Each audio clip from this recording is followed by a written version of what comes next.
Buenas noches amigos, ¿qué tal? Viernes 26 de agosto de 2022. Esto es El Mensajero del Zar. Mi nombre es Gustavo Paura y vamos a estar hoy teniendo un gran programa que ahora les voy a pasar a contar. Previo, recordarles que pueden colaborar con el programa y abajo tienen el alias y tienen el CBU que pasa constantemente durante todo el programa para que bueno, ustedes puedan donar y lo que ustedes puedan para sostener este humilde emprendimiento comunicacional que habla de política, de economía, de relaciones internacionales, etcétera, etcétera, etcétera. Bien, hoy les tengo algunas perlitas interesantes que contarles, pero lo haré al final de las entrevistas. Bien, el programa de hoy tengo a Lali Minichelli hablando de la causa vialidad. Lali Minichelli, amiga del programa, lo recordarán que es la esposa de Julio De Vido, contando un poco la causa vialidad y cómo la vieron de la familia De Vido, la situación y bueno, y qué le parece la, lo que ha ocurrido, ¿no? En la semana con las manifestaciones de la gente en la calle, bueno, y lo que ha generado políticamente Cristina Fernández con su respuesta política, ¿no? A un alegato político del fiscal Luciani, que después vamos a empezar a hablar.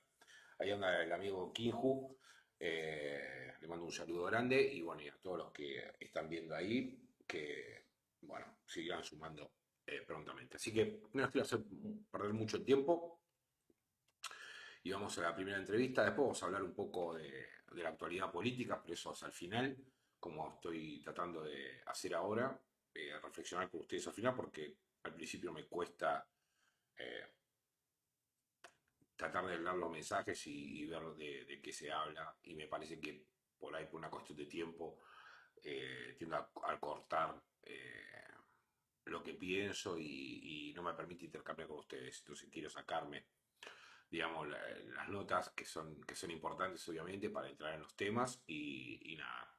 Hoy, bueno, y otro que vamos a la segunda entrevista es con Marcelo Ramírez, el amigo y compañero de Asia TV, hablando del asesinato de la hija del filósofo Dewey y bueno, y de la política internacional y cómo está viendo él, digamos, lo que está ocurriendo, ¿no? A nivel de geopolítico.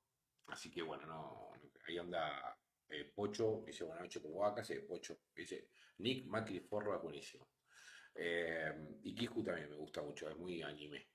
Así que nada, vamos a la primera entrevista con Alessandra Micheli hablando de la cosa que diga. Preste atención a las cosas que dice porque queda muy claro de qué va todo el circo que se armó, ¿no? Un circo sin pan, ¿no? Que nos están acostumbrando a vivir. Así que no se vayan y recuerden que pueden depositar ahí abajo lo que ustedes quieren, lo que ustedes pueden colaborar con el programa, también publicitar y nada. Nos vemos en un ratito, ¿sí? No se vayan y presten atención a lo que dice Lali. El mensajero del zar, en esta oportunidad, Alessandra Lali Minichelli. ¿Cómo anda? Bien, Gustavo, ¿cómo estás? Che, un gusto siempre hablar con vos, con tu programa que tiene tanta presencia, la verdad que mucha difusión, es muy lindo aparte, es muy de actualidad y de informar cosas que habitualmente la prensa no informa o los medios no informan. Sí. Es todo un Bueno, tema. viendo lo que sucedió esta semana con el presidente en TN, te das Eh, cuenta la chatura mediática que hay, ¿no? y Este, no, pero bueno, aparte de la distancia también, ¿no? Porque hay gente que debiendo conocer los temas no los conoce, entonces también en vez de informar, desinforman, y este también es todo un tema, yo te diría, grave, porque después son como agentes repetidores de cosas que no son precisas tampoco, más allá de que algunas no son ciertas, ¿no? así es.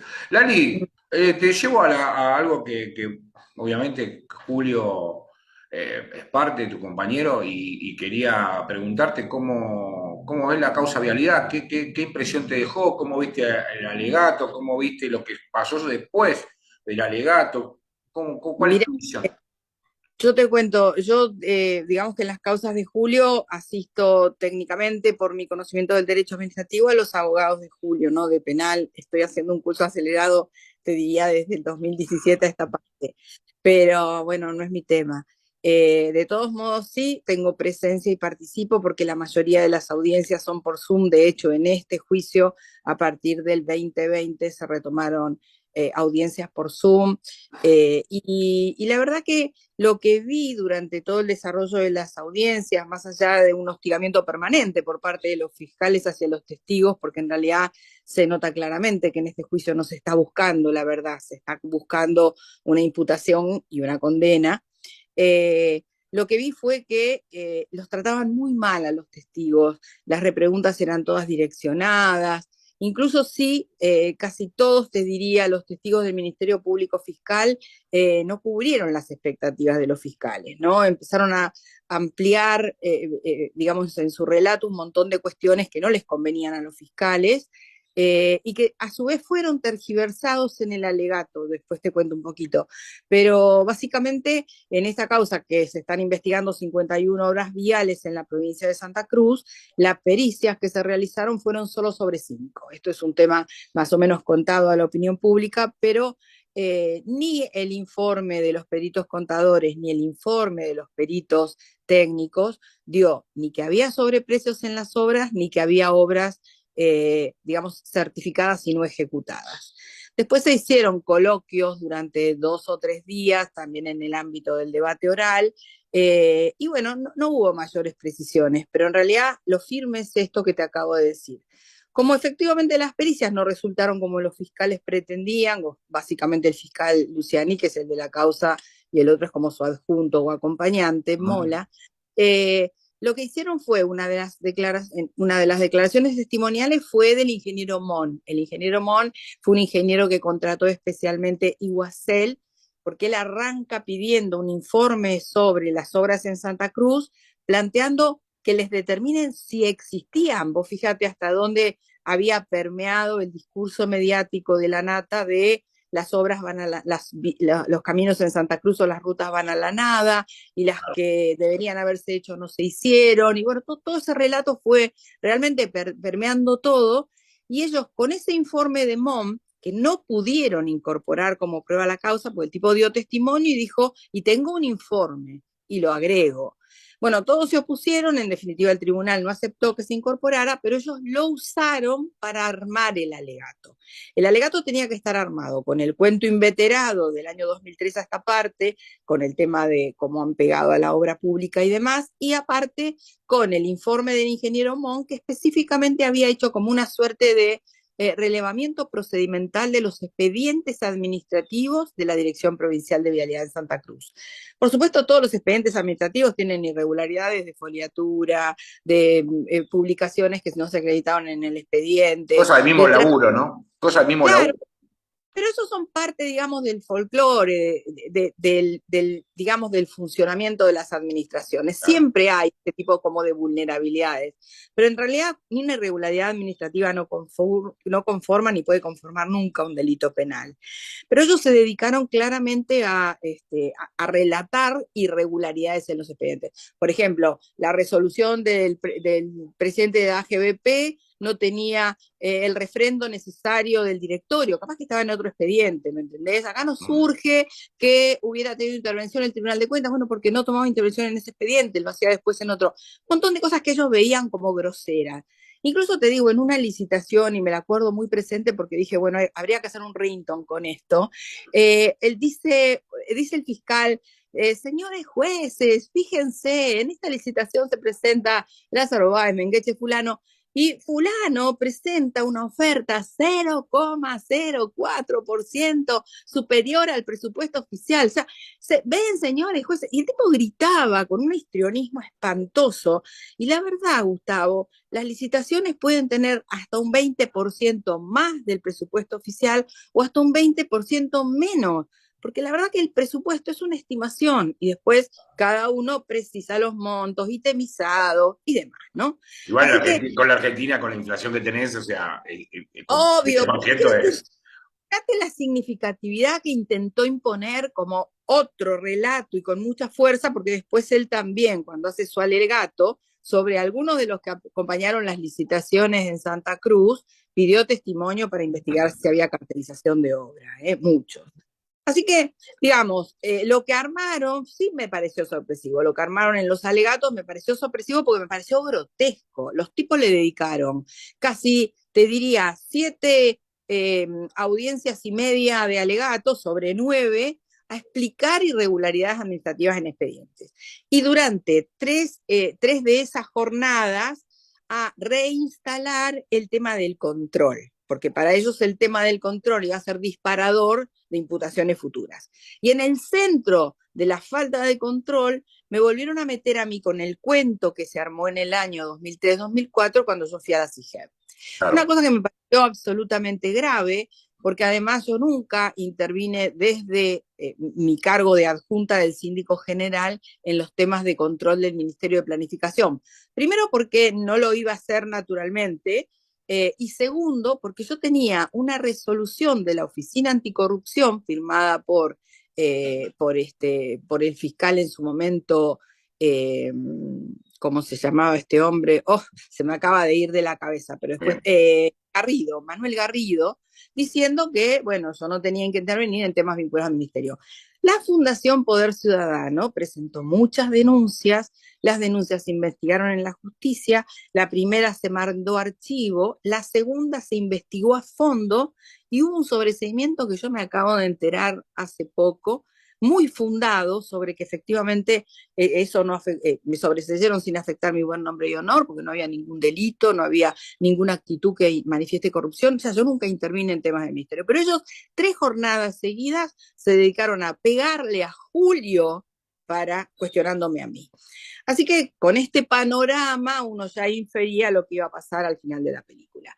Creo que, a ver, para mí esta causa, cuando se le cambió el nombre a asociación ilícita, ya venía con ese direccionamiento, porque lo que se investigaba era una posible incumplimiento de deberes de funcionario público a raíz de algunas irregularidades administrativas, y fue mutando, se amplió, estaba primero solamente el grupo austral en este tema, y después los otros se fueron sumando, y el protagónico en la asociación ilícita lo tuvo Cristina Fernández.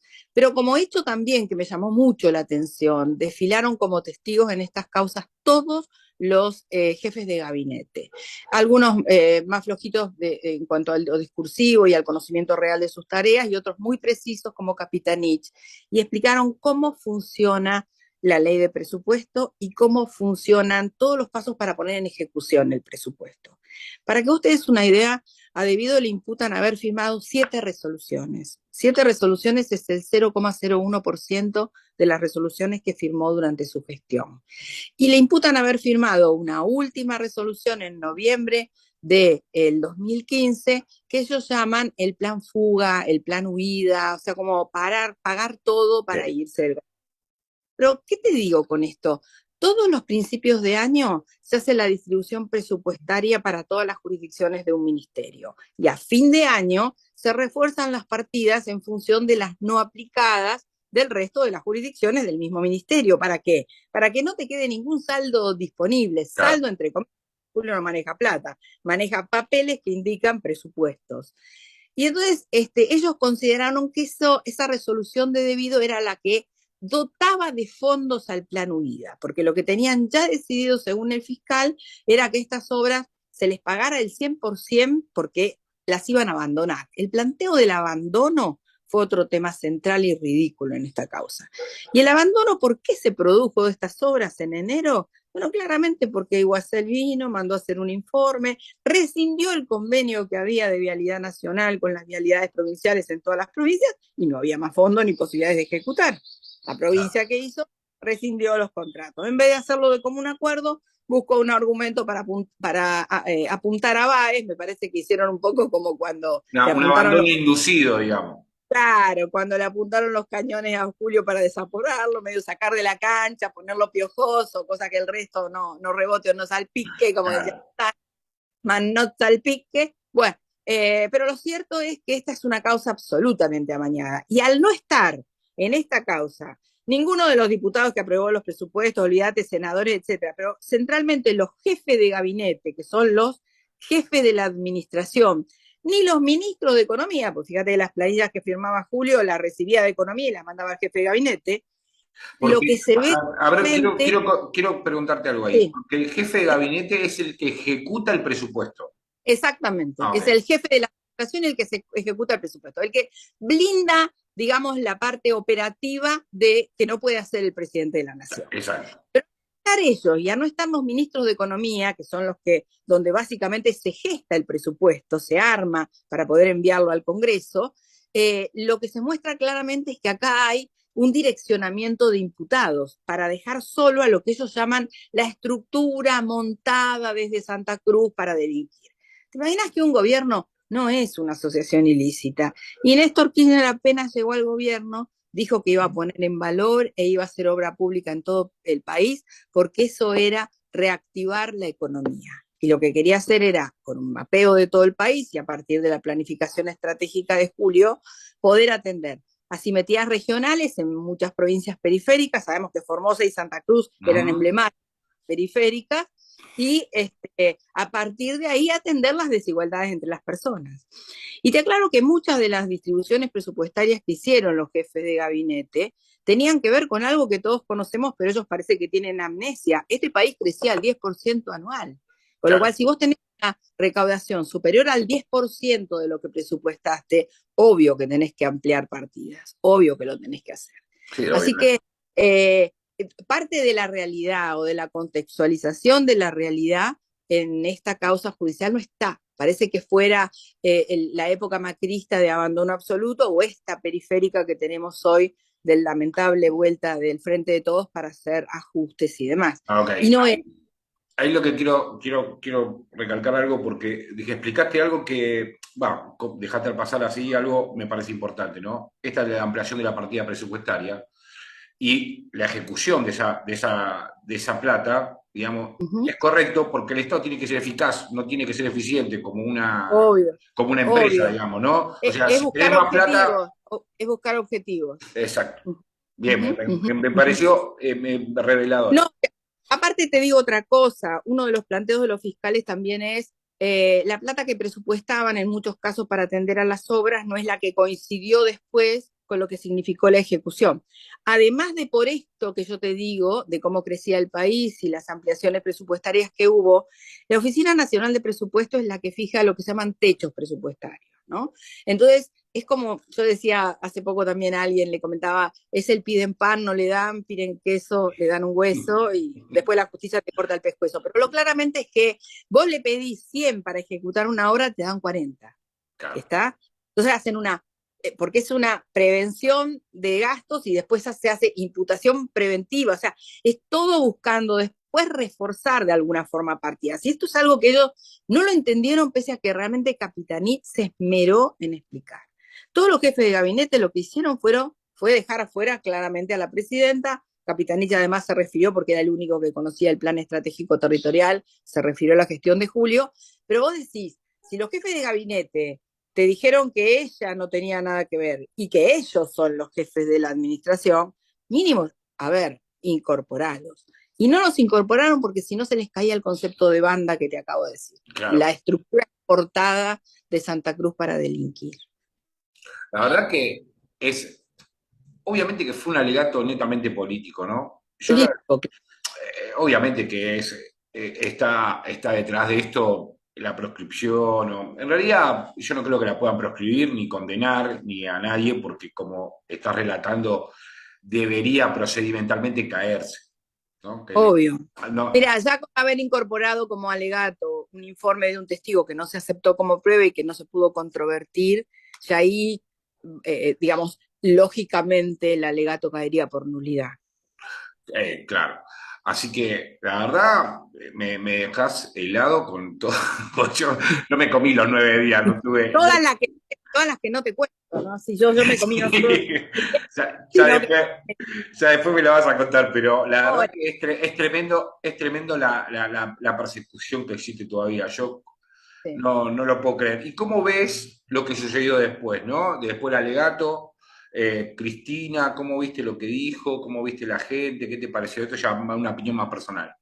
Mira, yo básicamente, primero, voy a arrancar por el pedido de ella de ampliación de indagatoria. Creo que la ampliación de indagatoria es un derecho que hace al principio de inocencia también y a la defensa del juicio y no debería negarse nunca. De hecho, hay Ujú. antecedentes que hasta último momento se puede pedir.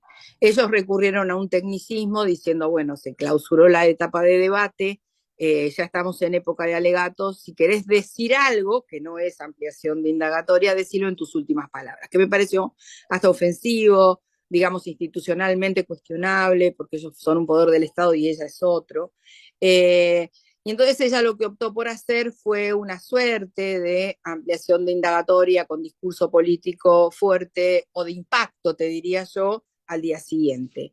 Porque son A los mí mismos términos del alegato. Convengamos que fue una ampliación, una fue presentación poner, política a algo político, ¿no? puede contar lo que ella quería contar, que tenía básicamente relación con lo que había dicho, con los WhatsApp de José De López. López, que fue lo que ella, digamos, estuvo mostrando. Cuestiones que algunas no tienen absolutamente nada que ver con esta causa y deberían haber sido objeto de denuncia en otro momento, porque tanto el decreto que amplía el soterramiento como los intercambios de WhatsApp de López estaban en otros expedientes y ella supongo que podría haberlos conseguido y bueno, sin hablar de los WhatsApp de López, creo que el tema del soterramiento podía haber sido mejor mirado por la Procuración del Tesoro de la Ujú. Nación y haber sido denunciado por el Estado, haberse anulado ese decreto y haberse hecho averiguaciones sobre él. Pero estos son dos mangos aparte. Incluso también yo cuestiono, y lo puse en un Twitter, ¿no? Digamos, la forma en que contó la testimonial de Laura Inding, que es una diputada de Santa Cruz. Ujú. eh, la mina fue muy traidora, ella armó esta causa. Ella armó esta causa. No haber firmado, no haber leído lo que firmaba para la Secretaría de Trabajo de la provincia significó esta denuncia. Y nosotros ya vivimos esto de que empresarios y funcionarios los tuvieran en la leonera de Comodoro Pi, con orina y materia fecal alrededor durante horas y horas para que se arrepientan. Lo vivió mi marido en carne propia y lo vivieron todos. Los que no pudieron soportarlo pensando que esa era la realidad después de la cárcel, fueron los que se arrepintieron y mintieron y armaron el relato. Entonces, Laura Guindín yo la equiparo con un arrepentido y lamentablemente es diputada por el Frente de Todos en la provincia de Santa Cruz. Con Ah, lo cual, yo descalifico absolutamente todo lo que dijo Cristina Fernández de Kirchner sobre esta mujer, porque el que traiciona una vez, traiciona siempre. Esto lo decía Néstor Kirchner, que era mi conductor, junto con Julio Devido. Así que me pareció sí que era un discurso para motivar a la militancia que estaba tan dormida también, y eso lo valoro mucho. Es, digamos que es muy representativa del peronismo, es lo que necesitamos que pase, ¿no? Que alguien realmente se empodere del caudal electoral del peronismo y de la militancia y que lo vuelva a motorizar, y eso está pasando, y eso es, digamos, un mensaje, si se quiere, positivo. La gente está saliendo a defender cuando atacan. Pero vos sabés, y yo también, que el lawfare lleva mucho tiempo y se está llevando puesto a muchos compañeros. sí. Eh, a mi marido nadie salió a defenderlo, nunca. Y tenía que pasar esto para que se aviven que el lawfare sí existe, porque los fiscales incluso lo negaron, que nosotros llevamos muchos años peleando por el lawfare desde distintos foros, que el Ministerio de Justicia en diciembre del año pasado, 21, hizo un seminario internacional, un encuentro internacional, donde se sacaron conclusiones súper valiosas como para darle al lawfare categoría jurídica, ¿no? Que no lo hicieron hasta ahora. Y como para empezar a trabajar en esto de lo mediático trasladado a lo judicial, porque yo también dije que el relato de los fiscales empieza en el 2004 cuando Carrió denuncia sobre precio en vivienda que nunca aprobó y Julio la calumnió. Ellos señalan a Acevedo también, el ex gobernador de Santa Cruz, como alguien que se fue porque no le resultaba clarito lo de la obra pública, y Julio lo intimó por carta de documento a que le diga cuáles eran los problemas y no lo hicieron. O sea, parecía ser todo un relato mediático de estigmatizar a alguna persona y dejarla piojosa, pero yo pensé que piojosa solamente para que crezcan otros, no piojosa para meterla en cana y cuestionarla como lo están haciendo. Me consta, Eh, Lali, porque además ni Lozardo te atendía a vos, ¿te acordás? a nadie, claro. exactamente. Bueno, porque no tenían ninguna intención de hacer ninguna reforma judicial y ella cenaba todos los días con Stornelli y hasta lo contó Stornelli en varios medios, son muy amigos. A ver, esto de, como llamo yo, el pertenecer a FJP, que le digo a todos los que quieren ser parte del establishment, me parece muy jodido, me parece muy perverso y se da mucho en mis colegas, ¿no? Que la justicia, les parece que ese coqueteo está bueno y la verdad que es muy perverso, es muy complaciente cuando de última cada uno tiene que ejercer un rol totalmente distinto, depende del lugar en el que esté, ¿no? El Poder Ejecutivo, el Legislativo, Judicial y tienes que imponer. Creo que esto hubiese dado, si el presidente fuera otro, si fuera Néstor Kirchner, esta situación puntual, esta crisis que estamos viviendo, como para plantear concretamente un conflicto de poderes. Acá hay claramente un conflicto de poderes, un fiscal 4 de copa ofendió, digamos, la investidura de la vicepresidenta todo el tiempo en el juicio, todo el tiempo, fue, hasta diría, vejatorio, vejatorio. Y por ahí uno empieza a revisar a partir de esto con mucho dolor qué pasó en 11-2, cuando a Julio no le pueden atribuir estrago y lo condenan por administración fraudulenta. ¿Cuál fue el fundamento de la administración fraudulenta? Es que Julio no había ido a revisar la contabilidad de Cometrans, una empresa que no era concesionaria ni tenía relación con el Estado, solo era parte del grupo TVA. ¿Vos te imaginás a Julio Devido golpeando la puerta de Cometrans y diciendo, deme la contabilidad porque yo soy el ministro? Andate al carajo, le digo, soy el portero. Pero aparte, o sea, no entra en la cabeza de ningún ser ¿Vos te racional. imaginás a Julio arquitecto revisando una contabilidad? No te mira 3 números seguidos en un papel. Sabe otros números, pero no. Y por otro lado también lo que pasó en la causa Trenes, que uno termina de entenderlo como parte del lawfare, porque a Julio lo que le atribuyen en su administración fraudulenta es haber firmado convenios de compra de material de rezago a España y Portugal. Y nunca tuvieron en cuenta lo que Julio explicó en sus últimas palabras ahí, que había habido claramente un cambio de política, que fue cuando llegó Randazzo, le dieron 14 veces más presupuesto que el que tenía la Secretaría de Transporte y se fue a China a pedir diseño especial de trenes. Pero eso para ellos pareció maravilloso, cuando Julio lo que quería era la industrialización del país, la rehabilitación de trenes acá, y para eso pedía siempre mayor presupuesto.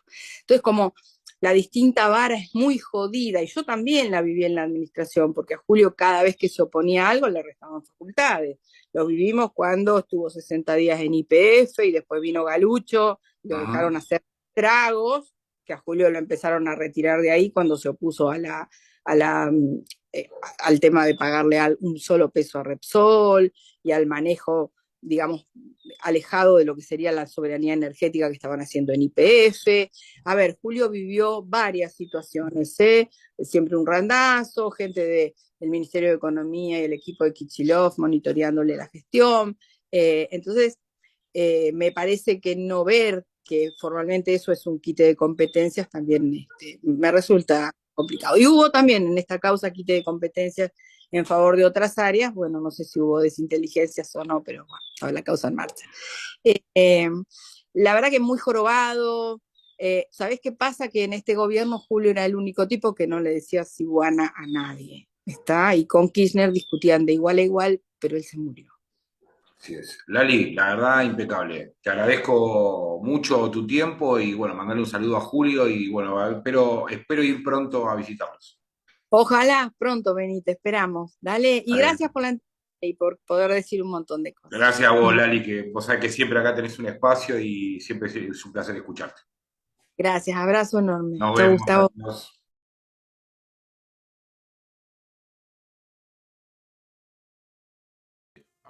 Ahora sí. Bien. Interesante nota de Lali explicando un poco lo que fue la causa de vialidad nacional, que la verdad que muchos desconocemos. Primero por el alegato de 9 días, que me parecía que era exagerado,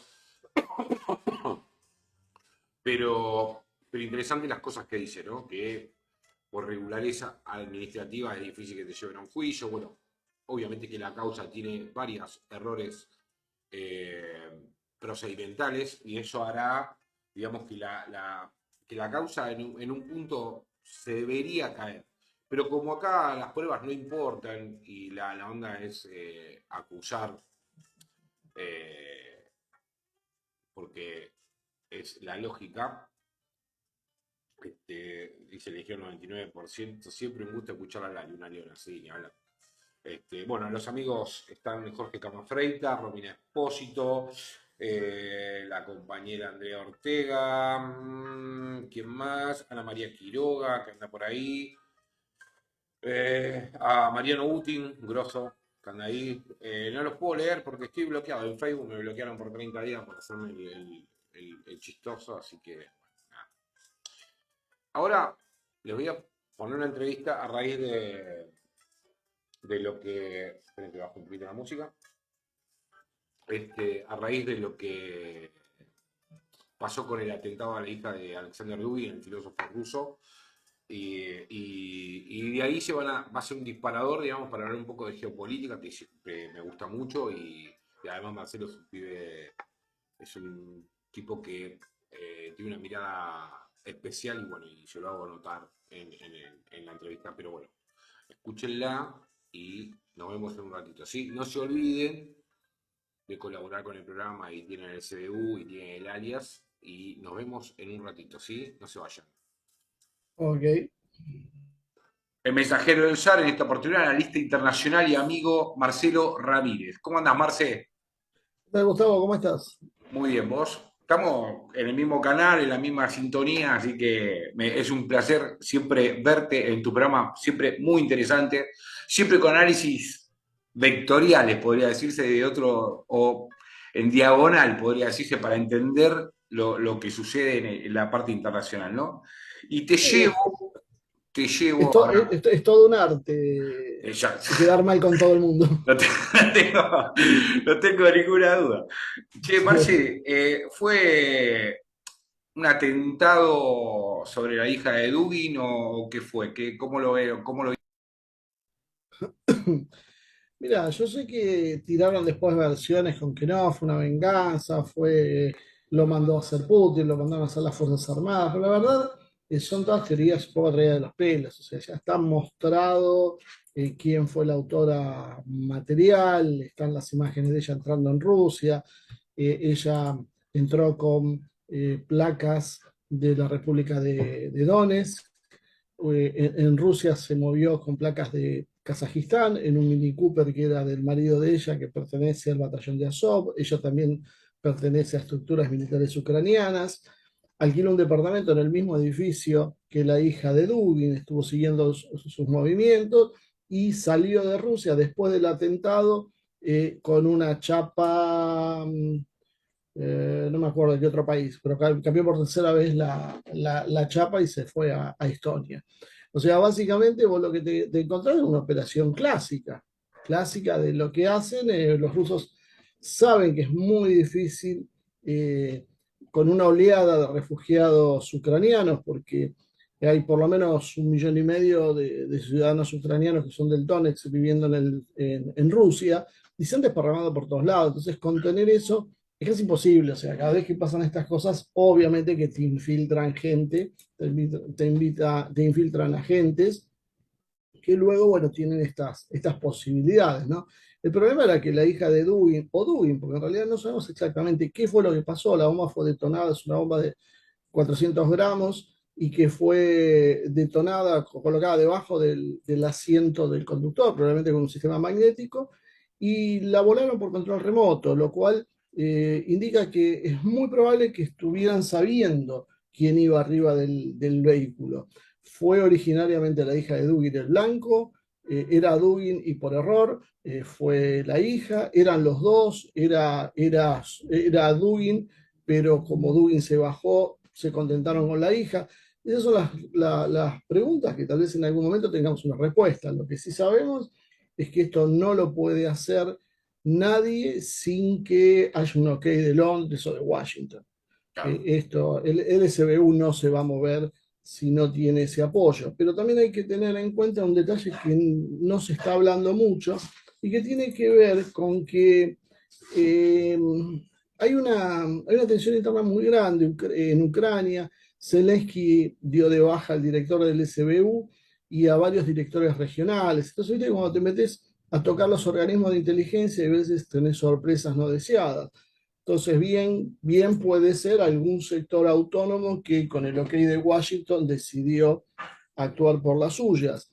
Sobre todo porque Zelensky para muchos empieza a ser una molestia también, o sea, no consiguió los resultados que decía que iba a obtener, la famosa ofensiva que va a hacer lleva meses de demora y sigue sin hacerse, ningún analista serio considera probable que Ucrania pueda retomar las zonas del Donetsk y de Lugansk, todo lo que es la zona del Donbass.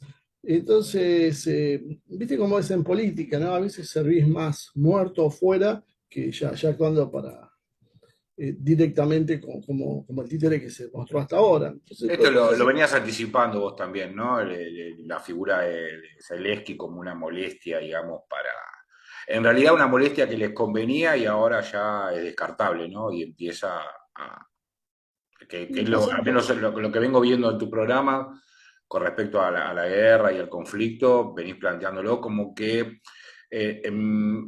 a Putin le convenía que esté, digamos, porque era beneficioso para él, obviamente, que esté un payaso como él, pero el sector de Washington y los británicos empiezan a ver que en realidad, si bien le convenía, pues lo podía manejar, ya se volvió algo, un títere que está roto, ¿no?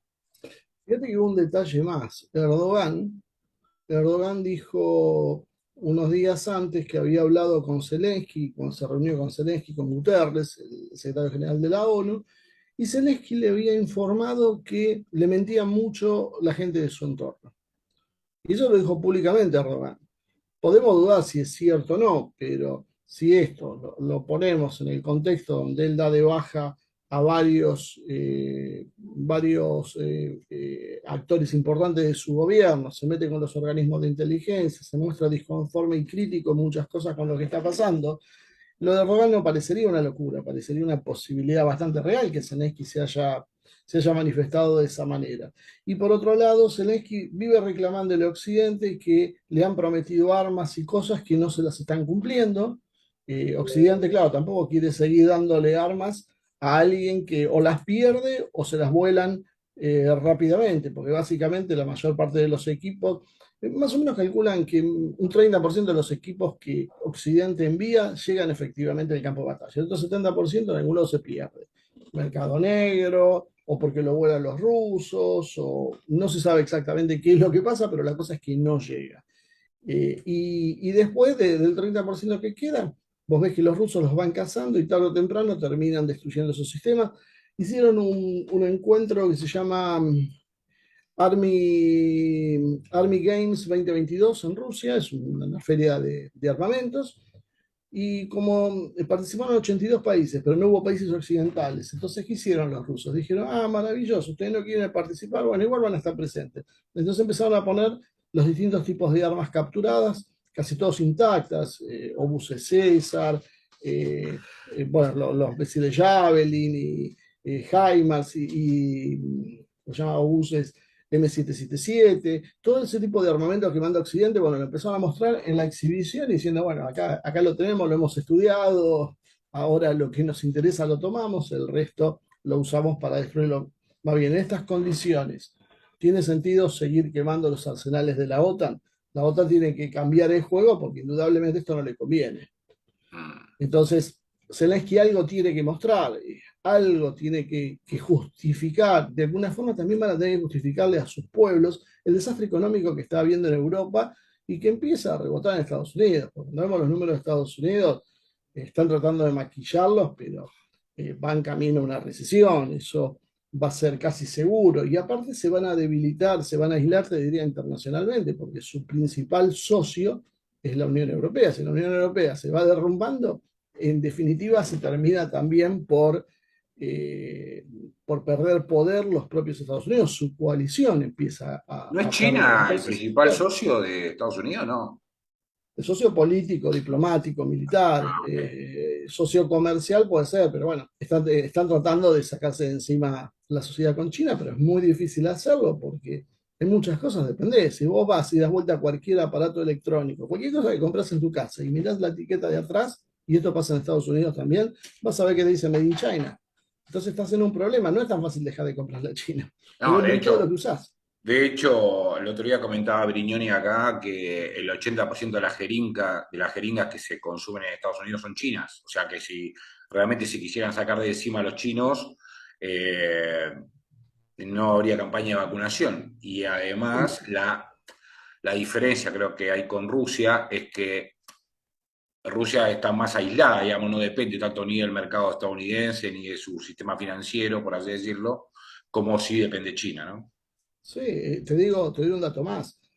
Cerca del 95% de los antibióticos que se usan en Estados Unidos vienen de China. O sea, si no viene la monodroga y se envasa en Estados Unidos, viene por ese lado. O sea, imagínate cuando estás en esa circunstancia, ¿qué margen de maniobra tenés? O sea, es poco. Por eso no es que amenazan, pero en definitiva lo que intenta hacer Estados Unidos es sancionar en las cosas que le conviene. Pero ya sin ir más lejos, tiene un enorme problema con el tema de los microchips. Claro, Los chinos están desarrollando los suyos propios, ya creo que están en 7 nanómetros, 7 o sea, nanómetros. están, claro, están ahí al borde de lo que puede fabricar Taiwán. ¿Y cuánto Taiwán puede, creo que está en 3 nanómetros. claro, y cuánto puede Taiwán enviar esos chips si se llega a poner espesa la situación? ¿Qué pasa si cae un misil y destruye las plantas de producción taiwanesas? ¿De qué se diferencia Occidente? Occidente ya a los 2 meses de comenzar la guerra ya se sabía que había problemas para producir armas. Por ejemplo, los misiles, los Javelin, los sistemas antitanques, cuentan con chips que son importados de China y que estaban escaseando en el mercado.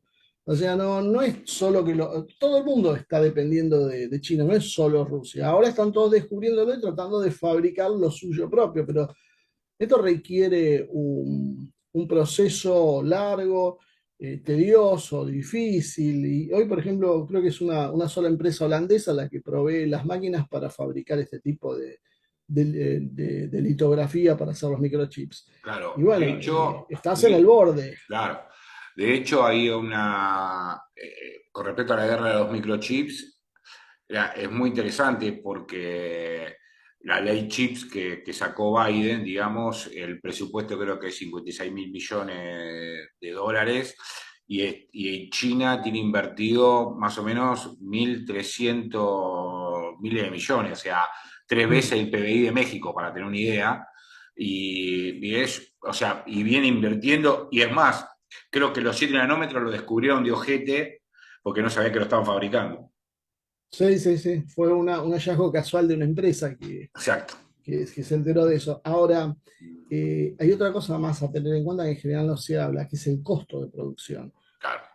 Vos ves que cualquier sistema de armas, o que es lo mismo que pasa en otras áreas, ¿no? ¿Por qué debería ser distinto con las armas?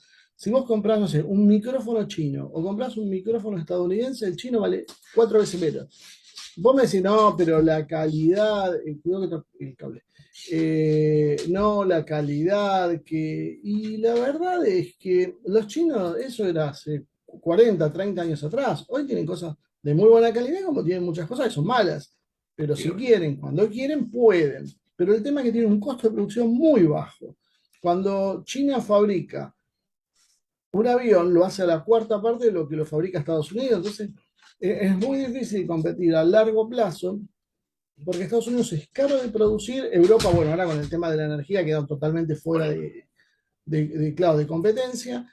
Y además tenés otro problema, que es la corrupción, que es algo que no se habla, pero si ya Eisenhower te hablaba del complejo militar industrial, vos imaginate lo que es ahora. Yo siempre saco como ejemplo el tema del F-35, un avión que tiene más de 800 fallos, que el propio Pentágono los reconoce, que bajan hoy. Ahora Suiza acaba de frenar una compra de F-35, pero porque es escandaloso, están comprando un aparato de dudosas calidades, pero con precio espantoso y cuyo mantenimiento sale 5 veces más que el costo inicial, lo cual es un despropósito. Y sin embargo, eso es lo que se hace, y eso es una muestra de cómo funciona la industria militar. Entonces vos ves el presupuesto, 750.000 millones de dólares. Bárbaro, es gigante. Ahora, China gasta la tercera, cuarta parte que eso, la tercera parte, y, y es mucho más eficiente para producir. Entonces, cuando vos despojás del sobrecosto que tienen los productos estadounidenses, empieza el problema que ves, ¿viste? Los productos no son buenos, hay mucha obsolescencia, hay mucha falta de actualización. Uno mira la estructura de las Fuerzas Armadas de Estados Unidos y en líneas generales es la de los años 90. O Claro, sea, de ahí en convengamos, más Marce, solo... claro. Convengamos también, Marce, disculpa que te moleste, Sí, que sí, sí. todo el complejo armamentístico norteamericano es privado, ¿no? Sí, sí, No, no, el pero Estado no más fabrica que, nada. no, pero más que privado, eh, el complejo pone su gente en el Estado para decidir cuál es la compra. Entonces, además de ¿ves la corrupción que vos podés ver acá cuando se hace una obra pública? Bueno, lo mismo, pero con un sistema de armas. Que no pasaba nada mientras no había que usarlo contra nadie, porque vos lo mostrás y mostrás el tanque, o mostrás el avión, o mostrás el barco, y decís, maravilloso, hicieron un Zunwall que lo habían pagado, no me acuerdo cuándo fue, como 7.000 millones de dólares, un destructor. Es furtivo, qué sé yo. Y si, fabricaron 3 sobre 28 que iban a hacer y los dejaron, los descontinuaron. El Zunwall que los 3 que fabricaron los ves hoy y se están oxidando. ¿Por qué? Pues si no, bueno, no servían. Pero claro, cuando vos lo veías con esas líneas furtivas, qué sé yo, era una maravilla para una película. El problema es cuando eso lo tenés que hacer de verdad. Hay unos buques de litoral, de combate de litoral, que pasó lo mismo. Los tuvieron, con 3 años los empezaron a dar de baja. O sea, es escandaloso lo que pasa, pero como tienen el monopolio de la prensa, vos imaginate, si no se les cuestiona cosas que son visibles, que todos vemos todos los días, imagínate qué pasa con esto que son más para especialistas, gente, es muy poca gente la que se interesa estos temas. En general, el analista normal mira el presupuesto y ahí hace equivalencias en función del número. Y esto no funciona así. Cualquiera que sabe de temas más o menos militares empieza a decir, che, ¿qué es lo que Sí. están Mira fabricando? ¿Qué las están acciones de haciendo? las empresas de armas norteamericanas y suben, te vas a dar cuenta si es una guerra. Hay otros mecanismos interesantes. Sí, ellos en realidad lo disfrazan de una palabrita muy que se llama lobby, ¿no? Entonces disfrazan la corrupción en algo que hasta suena Elegante. lindo, digamos. Claro, todo pasa por ese lado. El tema es que lo que vos empezás a ver ahora es que las capacidades reales no son las que tenían, no tienen la capacidad de presión diplomática que tuvieron antaño. Entonces, cuando llamaron a boicotear a Rusia, ¿quiénes fueron? Los amigos de ellos que dijeron sí. Pero fuera de Europa, Japón, Canadá, Australia, algún otro país perdido, la mayoría dijo, oh, sí, sí, qué mal los rusos. Bueno, pero igual vamos a seguir comprándoles. Fracasó. Claro, la India multiplicó por 10 la compra de crudo ruso. ¿Qué hacen los indios? Lo compran, refinan y se lo revenden a los europeos. Entonces, claro, hay mucha bronca en Europa porque dicen, pero ¿cuál es la gracia? Ahora pagamos todo mucho más caro, tenemos industrias paralizadas para terminar comprando indirectamente a los mismos rusos. ¿Cuál es el negocio de esto? Qué groso Putin, ¿no? Porque esto planificado hace 10 años, por lo menos. Y fíjate el sucedáneo del SWIFT, esta equivalencia que hicieron los rusos y que los Ahí chinos va. también tienen, es del 2013. Claro. Sí, Entonces ya igual, tenés 9 años que los tipos ya están diciendo esto va a terminar esta manera y nos vamos preparando para lo que se viene. Pese a que, ojo, que en Rusia también hay críticas, dice, hay cosas que se podían haber hecho y no se hicieron. Por ejemplo, la industria comercial aeronáutica. Depende de aviones extranjeros cuando no tenían ninguna necesidad de eso. Ellos tienen tecnología para fabricar sus propios aviones. Bueno, ahora a la fuerza empezaron a reactivar la propia. Pero claro, hoy dependes de Airbus y de Boeing, y Airbus y Boeing lo primero que hicieron fue congelarte repuestos y congelarte certificación, entonces no te dejan volar a otros aeropuertos. Hay un lío bárbaro con ese tema, y la crítica interna en Rusia es por qué no lo hicimos antes. Bueno, yo creo que es lo que a veces uno intenta explicar. Putin es un líder, es querido, es muy popular, pero no es el dueño y señor de Rusia. tal cual. Es más, de hecho, te diría que es un tipo moderado dentro de lo que hay en Rusia. Si Putin no estaría hoy, yo creo que Europa sería ceniza ya. Entonces, más vale que lo cuiden los occidentales a Putin, porque es el que pone los frenos a los sectores realmente duros, que dicen, bueno, terminemos con esta historia, porque tenemos cómo terminarla y ya estamos cansados de la humillación constante de Occidente.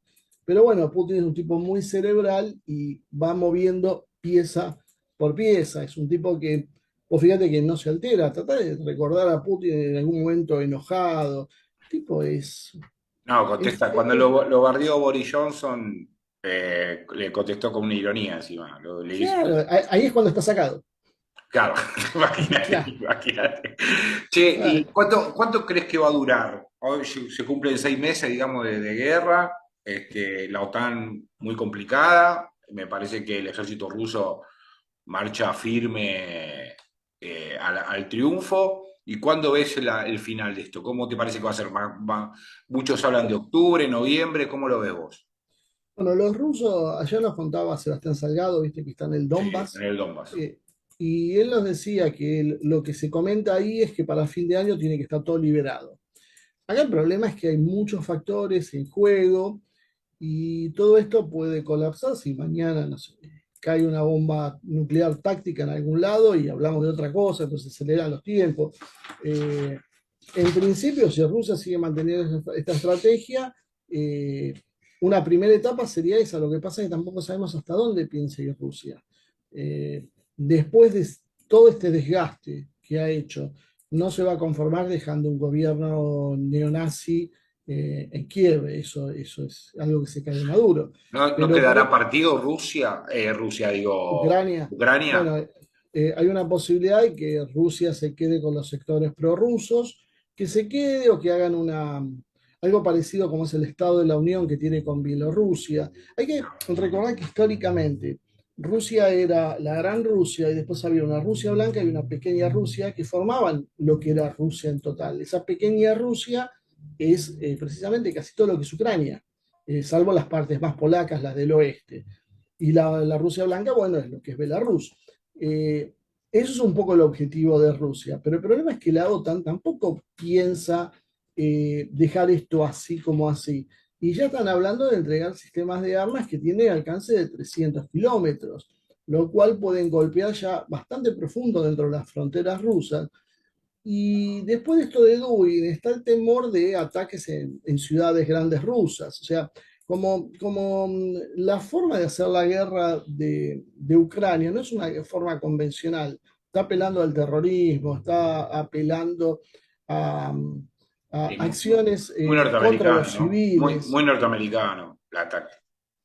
Bueno, eso de seleccionar blancos individuales, pero además ahora, creo que decía el otro día Sebastián, están atacando todas las ciudades o todos los lugares civiles del Donbass. No están atacando puntos militares que saben que los rusos los defienden. Van buscando blancos blandos para atacar y generar terror en lo que tiene que ver con los civiles para tratar en realidad de hacer una política parecida a la que tiene Israel con los palestinos. O sea, la idea es, bueno, que sea tan invivible la situación que se termine yendo. Esa es la opinión, pero bueno, los rusos esto lo han tomado como una cuestión patriótica, no solo los rusos de Rusia, los rusos de Novorrusia, los rusos que viven en Ucrania, que se sienten parte de Rusia. Nos comentaba que estaba el batallón de Abjasia luchando ahí, les preguntaron, ¿y ustedes qué hacen acá? Y dicen, nosotros somos rusos, vamos a ir donde Rusia nos necesite. Entonces, esta concepción a nosotros nos cuesta entenderlo mucho porque nosotros tenemos un problema y vos ves generaciones enteras diciendo, bueno, yo me voy a Europa porque este país no da para más. Los rusos le están cayendo las bombas y dicen, no, yo me puedo ir, pero no, yo me quedo porque tengo que defender esto. O sea, hay una diferencia de mentalidad que, bueno, que hace que ellos estén disputándole la supremacía a Estados Unidos y nosotros no podemos controlar el dólar blue. Yo creo que deberíamos de alguna manera tomar algunos ejemplos. Obviamente que no es trasladable, yo estoy en otra historia, otra forma de pensar, otra idiosincrasia y no se puede hacer lo mismo que en Rusia. Pero mirar qué hizo Putin y sobre qué se basó. Y terminar con esta pavada de la deconstrucción y todo eso, porque nos estamos pegando un tiro en los pies. Nosotros necesitamos al revés, unirnos en función de encontrarle una razón de ser a nuestra identidad. ¿Por qué estamos acá? ¿Qué somos nosotros? Si no encontramos eso, va a ser muy difícil que podamos construir algún día un país. No, tal cual, tal cual. Igual el mundo va al nacionalismo económico, ¿no? Al menos en lo que está sucediendo en Europa, ahora parece que estaba leyendo recién que, ¿cómo es que se llama? Giorgia Meloni estaba avanzando sobre, prácticamente podría gobernar Italia, digamos, hay nacionalismo, digamos, obviamente nacionalismo europeo con sus características, pero empiezan, digamos, a surgir, a preguntarse todo el cuestionamiento a la OTAN, ¿no? Salir de la OTAN. empieza, digamos, creo yo que la guerra de Rusia-Ucrania ha dividido malas aguas en esto de los Estados-nación versus la globalización, ¿no? Se empieza a ver, digamos, muy claramente y empieza a tener materialización en los gobiernos, digamos, esta idea de cortarla con este tema, ¿no? La llegada de Trump empezó a frenar la globalización y ahora vemos que saltó por los aires. O sea, hoy ya es imposible, estamos viendo cómo se están haciendo al menos dos bloques. Un bloque pro-occidental y el resto que intenta crear estructuras propias de comercio. Pero todo esto tiene que ver, sí, con esta idea de una revalorización del Estado, una revalorización de lo nacional, una revalorización de una serie de conceptos que la globalización había pisado. Y yo creo que esos son los que realmente aceleran los tiempos de guerra. Porque ¿cuánto tiempo más se puede mantener esto sin que todo estalle? Entonces ahí es donde vos vas viendo cómo de alguna forma lo que empieza realmente a pasar es que la OTAN tiene que apretar el acelerador contra Rusia porque el poder se les escurre de las manos. Yo creo que eso es lo que vemos y por eso digo, es una tristeza que acá en nuestra región, particularmente en la Argentina, nuestros dirigentes políticos no consigan hacer una lectura de la realidad y sigamos como si Argentina estuviera en la década del 90 con la hegemonía incuestionable de Estados Unidos. Hoy el mundo cambia, hoy hay opciones, hoy tenés espacios políticos para tener un juego donde vos puedas exigir cosas a cambio de lo que hacemos. No necesitamos ajustar constantemente porque nos manda el FMI a ajustar. Hoy tenemos alternativas que tal vez no las tuvimos en otras épocas o que eran mucho más difíciles. Y sin embargo, parecería que ese tema ni siquiera está sobre la mesa. O sea, seguimos como en una actitud que podríamos decir de ausencia, una actitud de cerrarse en nuestro propio, en nuestra propia burbuja y no ver qué pasa alrededor nuestro. Por lo tanto, sin planificación, sin saber hacia dónde va el mundo, es muy difícil planificar qué vamos a hacer nosotros. Claro. Si, bueno, si nosotros no creemos en la planificación económica, bueno, pues ya está. Se entiende por qué vamos como vamos. Pero claro, si nosotros creemos mínimamente que tenemos que tener un plan de desarrollo, bueno, ok, nos desarrollamos, ¿a quién le vendemos? ¿Qué compramos? ¿Qué mercado saber? ¿Qué podemos proveer? ¿De dónde podemos obtener las cosas? Para eso tenés que leer qué pasa en el mundo y hacia dónde va. Pero bueno, parece que eso está fuera de discusión. Hoy todo es una cuestión tecnocrática de economistas de la Universidad de Chicago y bueno, así estamos. Sí, bueno, materializado en el viceministro de Economía, ¿no? Está claro esa línea que van a seguir y bueno, el ajuste que anunció el mismo día el alegato volviendo un poco a la política nacional, el mismo día el alegato del fiscal Luciani anuncia un ajuste tremendo, tremendo, que no es lo que el FMI espera, digamos, porque le pedía más o menos 500.000 millones y ajustó 128.000, pero empieza a notarse, digamos, que la cosa viene bastante mal, ¿no?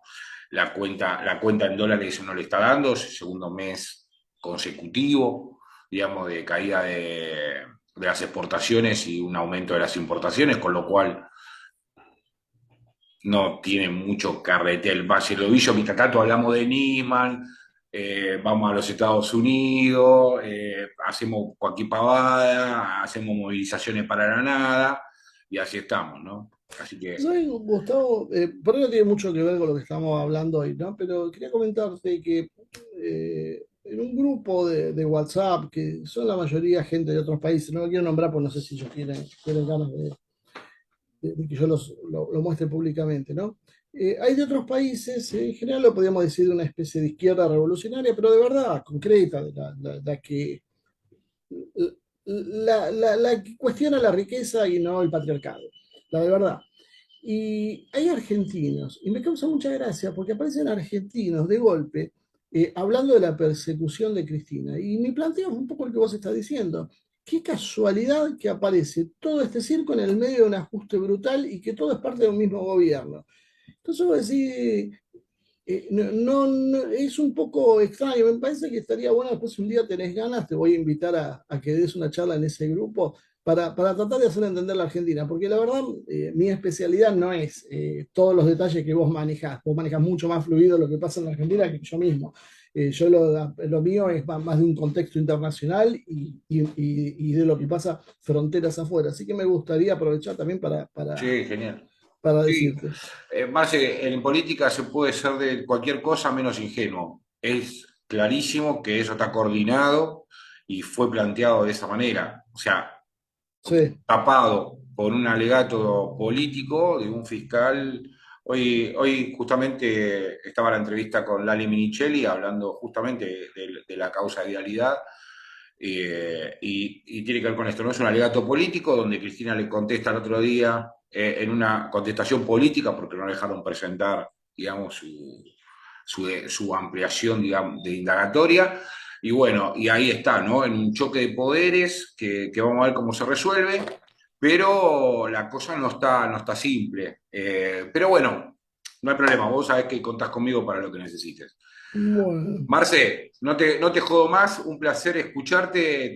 Yo te sigo de cemento, así que vengo, vengo escuchando tus programas que están muy interesantes todos. Invito a aquellos que no nos siguen, que miren el canal de Asia TV, que están ahí, hay programas muy interesantes. El de Sebastián Salgado estuvo excelente. El otro creo que fue el anterior que había visto, bueno, el de ¿Por qué Cristina? También lo vi ayer. Muy, mm, muy bueno también, largo, extenso, pesado, digamos, para pensar, para reflexionar, que me parece que es lo que nos está faltando, ¿no? O sea, sí, los temas hay que problematizarlos y la Argentina se encuentra en una situación donde no es fácil explicar, digamos, el contexto en el cual se desarrollan los problemas, ¿no? Entonces sí, hay sí, sí. que, hay que desmenuzar porque es como una cebolla, ¿viste? Capas y capas y capas y capas y reflexiones y pensar y qué es lo que pasa. Y eso no se ve en la televisión donde todo es muy vectorial, muy chiquito, muy corto, porque el rating, porque el tiempo que yo y no nos permite, digamos, una reflexión o escuchar otras miradas, y eso es lo que justamente genera Asia TV como canal, digamos, un espacio de reflexión donde no todos coinciden, pero sí estamos en algo, estamos todos pensando, que eso es importante. Bueno, es un poco lo que intentamos hacer. Bueno, gracias por lo por lo que nos decís. Y sí, evidentemente la síntesis no es nuestro fuerte, pero bueno, hacemos lo que podemos. Está muy bien. Bueno, Marci, no hay que hacer síntesis, estamos cansados de síntesis, ¿eh? Sí, Así que bueno, vamos, bueno, vamos, vamos a la dialéctica, porque si quedamos en la síntesis, para síntesis están los políticos que ya tienen todo pensado, ya la tienen re clara y vos sos un gil, ¿no? sí, Para eso están ellos que son los genios de la política y nosotros que somos dialécticos, pensamos, tratamos de darle vuelta, sufrimos, sentimos, que yo no tenemos la verdad revelada, pero de nuestra verdad relativa decimos cosas para pensar y reflexionar, que es lo que nos está faltando, ¿no? Falta de sí, espacio de seguro. reflexión y ustedes lo están generando. Así que los felicito y para mí es un placer estar con ustedes laburando, que esto me parece muy importante. Bueno, lo mismo digo, para todos es un gusto. Bueno, amigo, te mando un abrazo, saludo a tu La mujer. jefa, Anda por ahí, sí, esta es la jefa en serio, la, no, la- la no como la otra. generala, la generala de Sí, 4 estrellas. sí, cuatro y que no se queda corta. Sí, tal cual. Bueno, Marci, te mando un abrazo.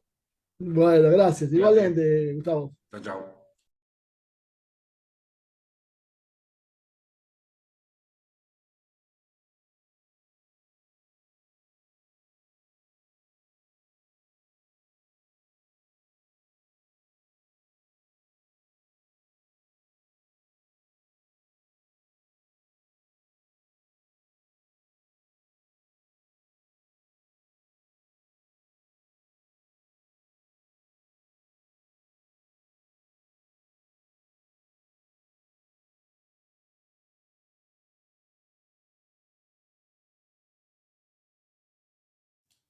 Ahora sí, perdón, perdón, perdón, perdón. Repito. Ahí está, ahí está. Bueno, calma, calma. Decía que el clic que se escuchaba, que Romy siempre tiene la, el contexto, digamos, otra vez. Ahora sí hay sonido, sí. Ok, ok. Estoy leyendo. Pasa que tengo una donde transmito y está en tiempo real y la otra lleva un tiempito. Así que, perdón, ahí estoy leyendo ahí. Decía lo del clip que se escuchaba en la entrevista de Marcelo. Era así, era Ivonne que estaba atrás laburando y bueno, nada. Sí, sí, entre la Carmela, el clic y Cemento estamos, con Romy estamos de parabienes. Bien. Volviendo a. Bueno, vamos a hablar un poco de la política nacional. No se olviden. Esperen que me voy a meter. Porque la verdad que no. Tengo ganas de que me depositen. Recuerden que pueden colaborar. Ahí abajo tienen el CBU y el alias para depositar lo que ustedes puedan y quieran. Así me ayudan a darle. A darle. Sí, ahí no dice. Este. A darle difusión a este programa, ¿no? Que la verdad que cuesta hacerlo. Hay que tomarse tiempo, hay que molestar a gente, es un tema. Estoy viendo que tengo mi camisa, mi remera, digamos que es media inteligente, ¿vieron que tiene unos cambios? ¿Ven? Ahí, sí, es peor. Le busqué un color nuevo. Bueno, bien, política nacional. Bueno, payasada, circo sin pan, ¿no? De esta semana, movilizaciones por todos lados, está muy bien. Lo que sí, creo yo que, como muchos analistas han dicho, le han pifiado, digamos, en victimizar a Cristina, ¿no? De nuevo, ella trabaja muy bien el tema de la victimización.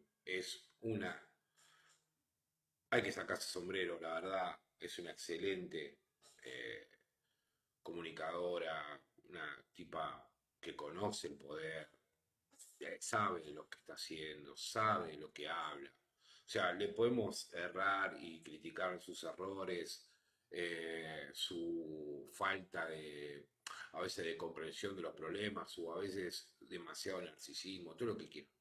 Pero la verdad que, eh, gracias Marian, este, lo que es importante es la centralidad política que tiene. La centralidad política que tiene y que la gente la quiere mucho. Esto es una realidad. La quiere mucho y bueno, y eso hay que respetar. Por más que algunos, como yo, estemos distanciados de su conducción o su liderazgo. Digamos, a mí me parece que se equivocaba demasiado y yo en lo particular no me voy a movilizar por Cristina. La apoyo, me parece que la persecución existe, que lo que le están haciendo es horrible, pero no me voy a movilizar porque ella nos trajo hasta acá, nos eligió a este tipo y está avalando el ajuste, ¿no? De hecho, el mismo día que hace el alegato, el lunes, el fiscal Luciani, eh, Massa plantea un ajuste salvaje al pueblo, ¿no? Recortando salud, educación, obra pública, bueno, todo. Menos a los bancos, menos a las cerealeras, nada. Eh, Así que eso es lo que me parece. Sí, me parece muy importante que hay una necesidad de la gente de manifestarse, hay una necesidad de la gente de torcer el rumbo del gobierno. Me parece que, me parece que el tema de la movilización debería ser para frenar el ajuste, ¿no? Como más o menos se sabe, ¿no? Que la causa, como lo escuchaba Ali, pues seguramente va a caer por, eh, por falencias procesales, digamos. Hay mucho, está muy enmarañado, muy tirado de los pelos y me parece que en 9 días, al menos en resumen los que he visto semanalmente, no tiene, digamos, mucha razón de ser. Esto ha descolocado a la oposición, ¿no? Que, que, que por un lado, digamos, le conviene que Cristina, digamos, no sea condenada, ¿no? Que esté siempre, esto es básico de nosotros, los que nos gusta, digamos, la política, entendemos que obviamente la utilización de Cristina eh, con respecto a que siempre esté en proceso de quedar presa, digamos, o que siempre dé la posibilidad de y no se concrete nunca, digamos, le es beneficioso a la oposición. El tema es que le han dado una centralidad, me parece que hacen una de más, y me parece que muchos esperaban una radicalización del gobierno, sin embargo, Cristina optó por no radicalizar, sino poner a Massa, ¿no? Y Massa lo que ha hecho es un poco lo que plantea Moreno, ¿no? Le ha quitado, digamos, el programa económico que tenían ellos. Entonces, al quedarse sin programa económico, bueno, empieza la rencilla. Ustedes recuerdan que acá he hablado de Escapolán, he hablado de Massa, he hablado de Ritondo, cómo empieza toda esa historia. Bueno, esta semana tuve una charla muy interesante con una persona, un amigo, digamos que es un funcionario, y me contaba que resulta ser, esto no lo conoce nadie, se lo voy a contar a ustedes, y ahora, a partir de ahora, lo van a hacer una banda. A Macri, el tema de Ritondo y el tema de la falopa, que es archiconocido, ahora empieza, digamos, creo que lo que me plantean es que todo el tema de Ritondo sale, casualmente fíjense lo de Carrió, porque Carrió se encarga de dejar pegado a Ritondo en las declaraciones que hizo que yo retomé acá, digamos, ¿no? Y yo lo que veía ahí era que Macri le había mandado a Carrió a hacer bardo, digamos, ¿no? Y me da la sensación que no es así. A raíz de la charla que tuve, lo que se cuenta, digamos, es que los demócratas, yanquis obviamente, le bajaron el pulgar a Macri. ¿Se acuerdan de la foto de Trump con Macri que salió hace un par de meses? Bueno, esa foto tiene una razón de ser. Todas las fotos tienen una razón de ser. Me parece que ahí Macri se da cuenta que los demócratas le han bajado el pulgar y que han decidido que sea Larreta o Massa lo que hagan el ajuste en la Argentina, ¿no? Y con preeminencia de Massa, porque lo que consideran ellos es que solamente el peronismo puede hacer el ajuste sin tener un conflicto social importante. Entonces, a los demócratas, al bajarle el pulgar a Macri, le muestran, digamos, Ritondo sería un aviso, digamos, que si sigue jodiendo, el próximo que sigue es Macri, que es él. Y ahí está la cuestión. Por eso empiezo a dudar si Carrió fue mandada por Macri o fue mandada por Horacio Rodríguez Larreta. Porque del sector del macrismo, digamos, más duro, de Burri y todo, y de hecho hoy Carrió sale a pegarle a Burri diciendo que es de la parte, es Macri, sale a pegarle diciendo que la espió. Hay ahí algo, entonces empiezo a empezar a sospechar, digamos, ¿no? Uniendo cabo a raíz de la charla que tuve, que me contaba esto de cómo se maneja internacionalmente, y empiezo a sospechar que hay algo más. Vamos a ver cómo resulta, pero me parece que han decidido que vaya por la ancha avenida del medio, digamos. Esto es lo que plantean los demócratas. Por eso Stanley dice que hagan la unidad ahora, si ustedes están de acuerdo, tanto Horacio Rodríguez Larreta como Massa. Le falta el aparato electoral que se lo daría a Morales, que es amigo de Massa y de Larreta. Obviamente el aparato electoral del UCR con amplitud, digamos, nacional.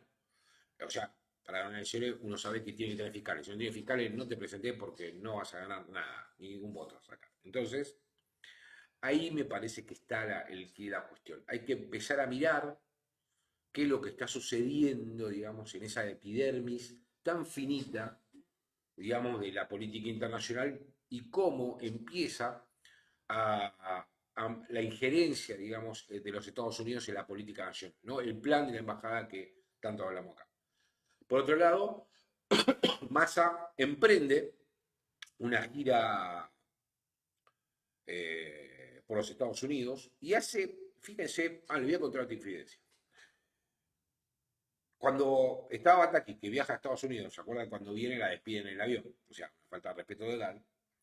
Pero cuando va, se reúne con Lito. Yo no sé si lo conté acá, pero con el primero que se reúne es con Lipton, con David Lipton, que era el segundo de Lagarde en el FMI, y es el segundo de Yellen, el de la mina de la Reserva Federal. Entonces va Batakis y sale espantada de esa reunión porque David Lipton le dice, textual, ¿cómo se llama usted, señorita? Dice, Batakis. Ok, mire, Batakis. Dice, estamos podridos de que nos vengan a pedir cosas cuando ustedes no cumplen. O sea, cumplan lo que ya firmaron. No vengan más a pedirme que le financie nada, no le vamos a dar plata, no queremos financiarle nada. Cumpla con él. Y dígale a su presidente que no mande más a nadie si no van a cumplir lo que pactaron. Esa fue la primera reunión de Batakis. Y después va al FMI, se reúne con Georgieva y después va al Banco Mundial, ¿no? Y después se reúne con los acreedores privados, una cosa así, vuelve. Y ahí la despide. A raíz de esa charla. En esa charla, la primera con David Lee, estaba Sergio Chos también. Que después no participa en ninguna de las otras reuniones. Entonces ahora, cuando fui a ver cómo es la gira que está armando Massa, Massa empieza al revés. Hace exactamente lo contrario a lo que hizo Batakis. Se reúne con el FMI, para obviamente con Georgieva, con Goldfan sobre todo, el brasileño que es del hemisferio occidental, que es el que tenemos puesto en el Banco Central, manejando las cuentas y la política monetaria de la Argentina. Va al FMI, va al Banco Mundial y no está claro que se reúna con Debilito porque me parece que no lo quiere atender. O sea, ya estamos en relaciones tremendas.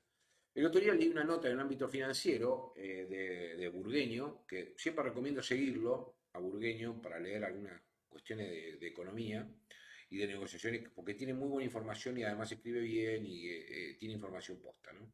Y pareciera ser que el brasileño Wolfgang no está muy contento con la Argentina y cómo está llevando las cuentas y todas esas cosas. Así que vamos a ver cómo viene de los Estados Unidos. Se rumoreó esta semana que iba a pedir un préstamo de nuevo al FMI, algo así. Bueno, la verdad que si va a hacer eso, la verdad que está loco. Está loco. Massa no puede conseguir esos 5.000 millones que prometió que iba a traer.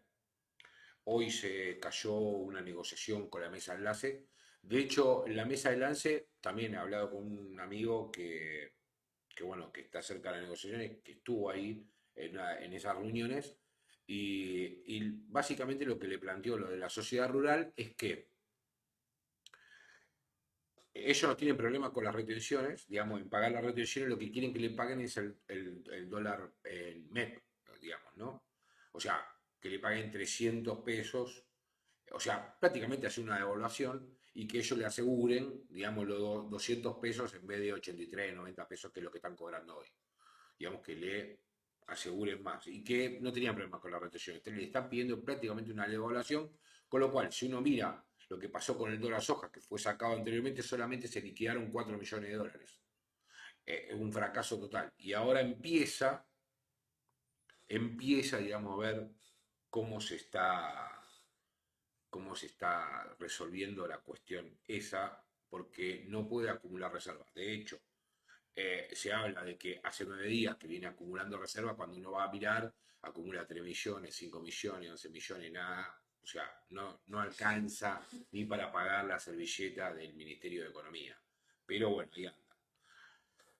Y por último, lo que quería hablar un poco, me parece interesante la información que me habían tirado porque comentársela, porque para ir viendo, ¿no? O sea, vayan mirando en esas claves, a ver qué es lo que ocurre.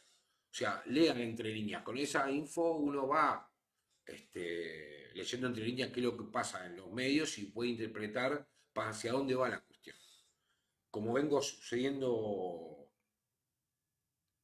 que dice Giuseppe Guzmán, ya duplicó la deuda de Macri y ahora Massa quiere pedir más y de Guatemala mantuvo. Sí, Guzmán en realidad lo que hizo fue tomar los 45.000 millones de nuevo. O sea, por eso las causas de Macri se van a caer. Por eso es mentira lo que dice Alberto Fernández, que le hizo una denuncia a Macri por los 45.000 millones. La verdad que la denuncia se cae en el momento que vos legitimás y legalizás el endeudamiento de nuevo y te dan la plata para cubrir los 45 millones. O sea, está claro que ahora ya la deuda es de Alberto, no es de Macri. O sea, hablar de la deuda de Macri es una falacia. No existe más. La deuda de Alberto Fernández, los 45 mil millones ahora, por más que el otro haya hecho el hecho. Este lo que hizo fue continuar. Bien, no me quería ir. Ah, el tema de la entrevista de Alberto Fernández a TN.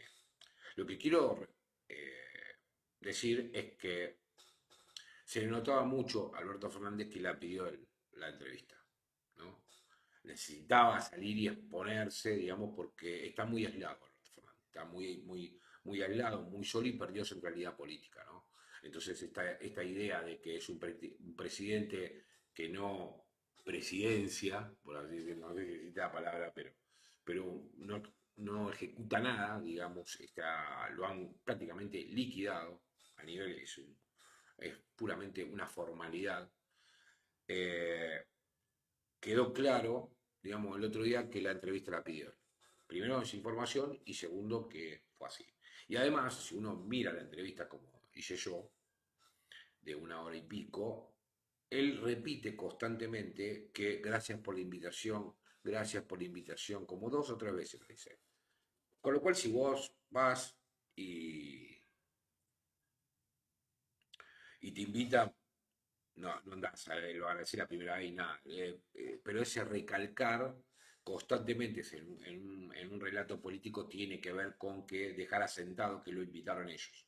En realidad, la entrevista la pidió Alberto. Y la caga, como todo lo que hace, porque empieza a hablar de Nisman y de que si hubiera dicho que Nisman se suicidó estaba bien. Estaba bien. Ahora les voy a contar por qué le digo que está bien. Ahora, la otra comparación está mal, ¿no? La de meterse con me parece que es un tipo que está, no está en sus cabales, la verdad. Yo creo que le queda muy grande el cargo, le queda muy grande la situación y está desbordado. Es un tipo que está desbordado. No sabe cómo recuperar, digamos, centralidad política en una semana justamente donde Cristina hace lo que sabe hacer, ¿no? Recuperar, digamos, construir poder. Mal, bien, lo que sea, pero lo hace. No lo puede hacer nadie, solamente ella. Ojalá sea para bien y no para avalar este ajuste, ¿no? Por eso digo yo que en mi caso particular no voy a movilizar porque en realidad me gustaría movilizarme en contra, digamos, de las políticas de ajuste que está aplicando y sí a favor de ir contra los poderes fácticos. Eh, un lapsus y en todo lapsus la verdad habla, claro. Sí. Sí, en realidad sonó medio. Yo la vi y no tenía esa intención de darla, pero la comparación no está buena. La comparación no está buena. Le arroba, le arroba. Y después, bueno, eh, obviamente la justificación de la pandemia, de la guerra y toda esa pavada que ya me tiene harto, pero bueno, está ahí. ¿Y por qué digo que yo en un momento, hace un par de años, he hablado con Lago Marcino, he ido a su casa, he ido y vi la causa de Nisman, vi las fotos, vi la autopsia, o sea, tuve acceso al expediente y pude ver la causa completa, o sea, en la casa de Diego. Y no hay forma, no hay forma. Cualquiera que mire así, sin tener noción de nada, va, mira el expediente, mira la foto de la autopsia, que yo les puedo asegurar que es tremendo, porque yo encima fuimos a comer y estaba comiendo y viendo fotos que eran, pero no se imaginan, no tienen ni idea de lo que es una foto de una autopsia. Porque una cosa es que yo se lo esté contando y otra cosa es verlo con una pizza en la boca, ¿no? Una cosa tremenda, una cosa tremenda. Y yo vi las fotos, digamos, del disparo, digamos, ¿no? Y la verdad que no hay forma, muchachos. Vi las fotos de cuando entra, vi el video de la policía de cuando entra al baño, vi cómo estaba la escena, todo, no, se suicidó, no hay forma, no hay forma. Así que ahí, hasta en eso, Alberto Fernández en su momento había dicho que no se había suicidado, obviamente porque le convenía y políticamente, y bueno, y es Alberto, a ver, tiene menos convicción que no sé, creo que Fernando Iglesias tiene más convicción que él. Y al entender eso, por eso digo, hubiera quedado ahí y podría haber pensado, bueno, miren muchacho, vi la causa, la verdad se decidió punto y terminó ahí. El tema es por qué va a un canal netamente opositor, que ya no lo puede ni ver, porque uno mira, digamos, en las editoriales y todo, que hacen los domingos y todo, y lo cuidan bastante, la verdad, Alberto, lo cuidan bastante, parece que no, pero si uno lee entre líneas, uno ve que lo cuidan, sí le pegan a Cristina mucho, ¿no? Cuando Cristina se da cuenta, digamos, que el pacto entre Clarín, la embajada, Alberto y ella está roto, es cuando empiezan las cartas, digamos, ¿no? Empiezan las cartas de Cristina y toda esa historia, porque en realidad Cristina llega así, con un pacto, digamos, de, bueno, obviamente de limpiarme la causa, ¿no? Y esas cosas. Pero, volviendo al tema de la semana esta que pasó, que está terminando, digamos, y cierro con esto, ahora sí, yo creo que lo que ha pasado esta semana es una muestra de lo que va a ser la elección. Una elección muy polarizada. Por eso vuelve a ganar centralidad Cristina, vuelve a ganar centralidad Macri y vamos a la gran final, ¿no? En 2023, si esto es así. Por eso aparece el embajador de Estados Unidos tratando de... pero ¿por qué los demócratas le bajan el pulgar a Macri? Esto me olvidé de decirlo antes. Porque en realidad se dieron cuenta que es un chorro, que es un irresponsable y un chorro de verdad. Y eso los demócratas lo ven por lo que pasó con el FMI, ¿no? Y, y arregla con los republicanos más fácil. Republicano quiere plata, tomá, lo vemos, total, no importa. Pero los republicanos en la Argentina no dejan vivir, lo que no dejan vivir son los demócratas, que ustedes ven cómo se mete en... ¿Ustedes lo vieron al embajador norteamericano? El chabón es Drupi, está en todos lados. Hoy lo vi comiendo unas empanadas, no sé dónde, o no sé qué estaba comiendo. Pero lo vi, síganle el Twitter, es una cosa tremenda. Y bueno, nada. eh, Viendo lo que está sucediendo ahora, me parece que, como vengo anticipando acá, la Argentina que viene va a ser una Argentina muy violenta, se empieza a notar ya. La elección del 2023 va a ser una elección muy, muy, muy polarizada, muy extrema, con discursos. Si hoy dicen que hay discurso de odio, no me quiero imaginar lo que va a ser la elección del 2023, ¿no? Va a ser tremendo. Es más, hay un diputado que pidió la pena de muerte de Cristina, un diputado del PRO neuquino, pero no le pidieron que se vaya. Yo recuerdo que un diputado del Frente de Todos, por chupar la teta a la mujer, en Cámara lo expulsaron, ¿no? Y lo votaron nuestro. Si hubiera sido del PRO, hubiera sido presidente de Cámara, seguramente, o presidente de bloque. Pero no, pero como es nuestro, lo volaron. Y este, y este tipo va a pasar como si nada. Va a pasar como si nada. Me parece que no le van a hacer nada y está tranquilo ahí y va a seguir siendo diputado sin ningún problema. Pero es tremendo lo que dijo y es una Argentina, es más, ayer, bueno, hay que ver si llegamos, de verdad, llegamos dice ahí, Group Drums. Bueno, a mí me da la sensación que Massa tiene que conseguir esos 5.000 millones, ¿no? Vamos a problematizar un poco y a hacer un poco de futurología de escenarios. Digamos. Me parece que Massa puede llegar a conseguir esos 5.000 millones. Lo puede llegar a conseguir. Ahora, Bajo este sistema rentístico financiero, este modelo económico, con la ELI, cómo se pagan, con el tema, ustedes fíjense que tanto el presidente como todos hablan de la macroeconomía, macroeconomía, macroeconomía. Y me parece que si llegara a conseguir esos 5.000 millones, ni bien entre las reservas, los mismos sectores que hoy está beneficiando, los exportadores, las mineras, las petroleras, todo esto que son los grandes, las alimenticias, que están pugnando por el dólar, le va a llevar más o menos 3 meses vaciar esos 5.000 millones de dólares, llevárselos. Con lo cual vamos a pasar seguramente una fiesta, un pan dulce y una sidra, y en enero se pudre. Esta forma, un poco lo plantea Guillermo también, que él dice que son 2 o 3 meses nada más que puede durar esto. Massa va a tener lo que va a tener hasta la próxima corrida cambiaria. Si es que no, porque ahora muestran así una especie de veranito, bajando el dólar ilegal, los otros dólares financieros, bueno, pero la verdad es a costa de un montón de concesiones que está dando y vamos a ver cómo llega.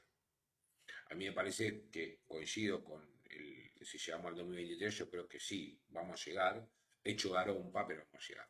Ahora, creo yo que hay una luz de esperanza porque la llegada del MASA al gobierno ha dejado sin programa económico a la oposición. Lo único que puede decir es que van a profundizar justamente el ajuste y eso no está bueno, digamos, ¿no? Como programa para venderle a la sociedad. O sea, decir que vas a hacer una reforma laboral, que vas a hacer una reforma previsional, o sea, que vas a ir por un ajuste más salvaje del que está haciendo Massa, la verdad que electoralmente me parece difícil. También me parece difícil que llegue a Massa, digamos, presidenciable, porque el ajuste lo va a desgastar. Vamos a ver acá en un par de meses qué es lo que le va a ocurrir, pero me parece que va a llegar muy desgastado. Y tengo la impresión, digamos, que Macri, si bien se puede llegar a presentar, puede llegar a perder contra cualquiera. Primero porque el gobierno de Macri es muy fresco, que es un desastre. Está muy fresco, no han pasado muchos años, digamos, de lo que fue, por ejemplo, el 2001 al 2015, digamos, ¿no? Que son 14, 15 años donde vos te puedes olvidar, digamos, del ajuste que ha hecho de la Rúa, o mucha gente, muchos pibes, recuerden que el 50% del padrón argentino son jóvenes, que muchos, sobre todo en el 2015, no habían vivido el 2001, con lo cual votaban y bueno, así no fue también. Pero Andrés Figueroa, este gobierno de Cristina y el de Macri en términos económicos no son muy diferentes, es una falsa dicotomía. Rubisten podría hacer funcionar también. Sí, sí, eso concuerdo, sí, concuerdo Andrés, es verdad. Sí, no, no, en términos económicos son iguales, es la continuidad. Pero, pero bueno, es lo que hay. Yo no sé, yo no hubiera planteado obviamente un ajuste, pero es lo que decidió.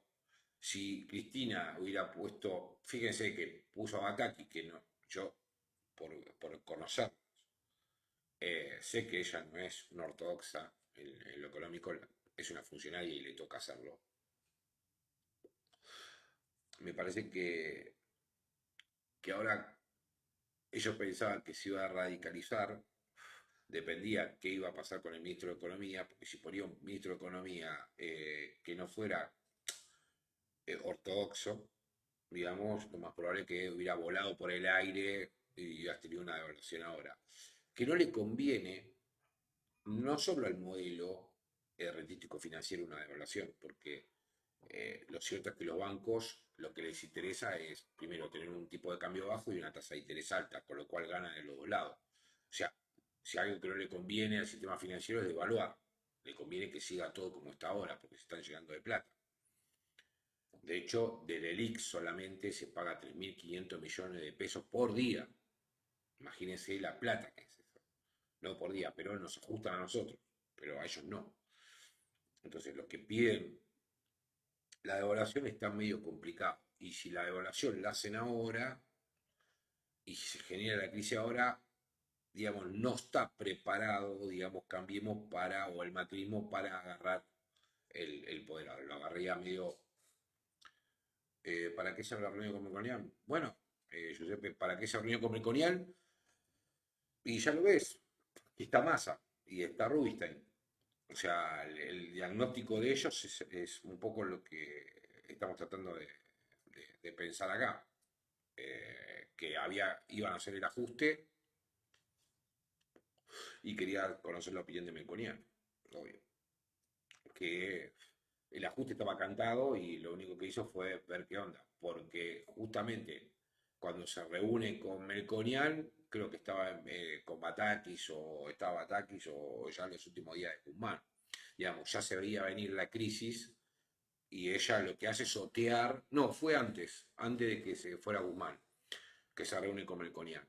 Me parece que ya se sabía que se la iban a cargar, se veía el tema de la asamblea, recuerdan ustedes que estaba el tema de la asamblea legislativa y que todo el mundo ya la veía venir, y Guzmán cuando tuvo que hacer ajustes se fue. Esta es la realidad, que cuando frena las importaciones, digamos, que no le vendía dólares a nadie y solamente compraba, bueno, ahí ya es un síntoma del quilombo que tenés. Es más, ahora, fíjense lo que está pasando con las importaciones. Y las exportaciones están cayendo, las exportaciones llevan 2 meses en los cuales son más las importaciones que las exportaciones y esto no le conviene. Lo que tiene que hacer Massa es bajar las importaciones lo más que pueda. Y esto está generando un montón de conflictos. Se puede ver un montón de notas de falta de insumo, de caída de la actividad, o sea, tiene que enfriar la economía y de hecho se está viendo en los paros colectivos, en el tema de los subsidios. O sea, están recortando, cuando uno se fija los recortes que hizo en transporte fue uno, que es el que maneja Alessi Guerrera, es lo que se está viendo, digamos, con el paro de colectivo. O sea, no están dando los subsidios porque han recortado el presupuesto, con lo cual está generando unos conflictos tremendos. Bueno, esto se empieza a vislumbrar cuando Cristina se reúne con Melconian y bueno, y acá están las consecuencias, ¿no? Han pegado un giro a la ortodoxia económica a raíz de que la veía venir. Para mí, como dije en este programa, lo oteó a ver cuándo le iban a generar la crisis. Se dio cuenta, me parece, que la crisis se la iban a generar ahora, porque estaban presionando. Lo vi con una nota, por la manera en que defendía a Massa, me dio la impresión que él está detrás. Sí, puede ser, tranquilamente. Tranquilamente. Bueno, Rubinstein trabajaba, es un empleado de Broda. A ver, ¿qué más querés que te diga? Es claro. Ahora, vamos a ver. Yo no sé, porque a raíz de todas estas movilizaciones, hoy empiezan. Fue ni bien asumió el presidente más. Claro, bueno, sí, puede ser. Pero está ahí, ¿eh? Están en esas cuestiones. Están en esas cuestiones, mirá. Pero hay que ver todo en esa clave, ¿no? En cómo se da. Porque la campaña presidencial ya empezó. Lo que estamos viendo, digamos, es la precuela, digamos, de lo que va a ser. A ver qué dice. La precuela de lo que va a ser, digamos, la elección del 2023, ¿no? La elección empezó ahora. Y esto hay que entenderlo así. O sea, estas son las eliminatorias, si se quieren, ¿no? Se están viendo quién la tiene Margaba para ir presentándose Macri, recorrida, Burri con declaraciones, Carrió también tratando de posicionarse, Cristina. De hecho, no sé si vieron a Cristina con el gorrito de Cristina 2023. Ustedes se piensan que no lo mandó ella, ese pibe con la gorrita y ella probándose, mostrándolo. O sea, hay un mensaje ahí que está dando ella, porque, a ver, probar. Si ustedes miran la llegada de Cristina, o le pasas una foto o algo para mostrar y la mina lo mira y ve y después lo muestra. No muestra cualquier cosa. Y o casualidad aparece un pibe con una gorrita de SFK 2023 y ella lo agarra justamente, ese pibe se pone la gorrita. A ver, no seamos ingenuos, muchachos, esto está todo arreglado. Como estaba arreglado en la presentación del ajuste de masa el día del alegato de Cristina, porque sabían que los medios iban a estar distrayendo con eso. Ahora, mientras tanto, nos aplicó un recorte de la Gran 7. Y insisto, lo de la gorrita ayer de Cristina está arreglado. Mandaron a un pibe, seguramente que de la Cámpora, con una gorrita de Cristina 2023, asusando, digamos, porque yo no sé si va a presentar, pero empieza, digamos, ella también a ponerse, digamos, en carrera, ¿no? Alberto está liquidado, obviamente, y Massa, ya le digo, él lo dice frente a uno de la mesa de enlace que le aseguró que no iba a ser candidato en 2023, sí en 2027, porque me parece a mí que están apostando, digamos, a que ese sector moderado, digamos, el de la ancha avenida al medio, que con la reta, Morales y Massa, que es lo que estoy viendo, digamos, que vengo analizando acá. Lo vi con la nota, eso lo leí, la nota fue asumió el presidente Massa. Sí, ok. Gustavo, la pregunta política es ¿para qué se quiere un gobierno de Cristina en 2023 si ahora el gobierno y es un desastre? ¿No te parece que, que está a la altura, que no está a la altura? Sí, obviamente. Yo no digo, a ver, coincido totalmente. Por eso digo yo que a mí no me moviliza Cristina, porque en realidad es parte de este gobierno y es parte del gobierno que está ajustando.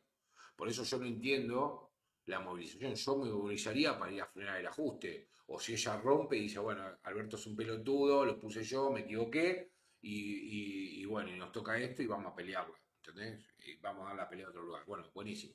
Pero la verdad que eso no ocurrió y yo para ir a defender por una causa, perdónenme, pero yo me agarro del apotegma peronista, que dice primero la patria, segundo movimiento y tercero los hombres. Discúlpenme, pero yo no voy a ir a defender a la mina y no coincido con el tema de que vienen por el peronismo. No vienen por el peronismo, vienen por ese tipo de peronismo, que es diferente. O sea, el kirchnerismo murió en 2015, muchachos, basta con esto. Cristina, cuando ella habla de su pasado, de lo que hizo, y está muy bien, pero hoy ya está descontextualizado, ¿no? Está descontextualizado. Es lo mismo que hablar de la pandemia y de la guerra, Alberto Fernández, cuando en realidad el que decide la política económica desastrosa que está acá sos vos, hermano. El que está firmando las cosas sos vos. O sea, no te hagas el boludo. Todo bien con la pandemia, pero el que cerró a 3 de cada 4 argentinos que laburaban fuiste vos, hermano. Entonces, Eh, bueno, bien, Giuseppe dice bien ahí, Gustavo, gracias.